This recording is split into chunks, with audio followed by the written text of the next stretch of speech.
Minflok ibaxxi rasu wara li nqabad illi qed jisraq lin-nies fil-kontijiet tad-dawl, il-Gvern se jibqa' għaddej bil-proċeduri fil-qorti, tantu hekk li l-Arms se tappella mid-deċiżjoni li kienet ingħatat b'sentenza ċara tal-qorti fil-bidu ta' Lulju.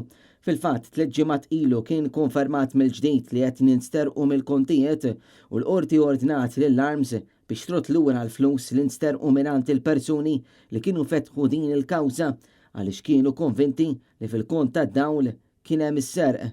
Issa, wara din id-deċiżjoni tal-qorti, nistgħu niżvelaw li l-Arms se tappella u tkompli bil-ġlieda legali tagħha.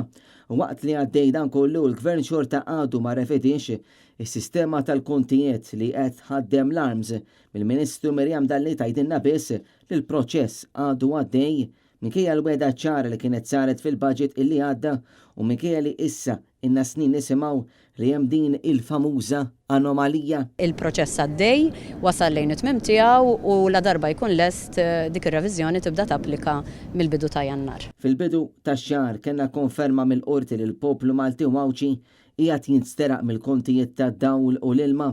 Iżda l-Gvern insista li mhux se jagħti refunds lura l-familji li nsterqu qabel Jannar ta' din is-sena. Il-Partit Nazzjonalista min-naħa tiegħu qed jgħid li l-flus kollha li nsterqu għandhom jingħataw lura lill-familji.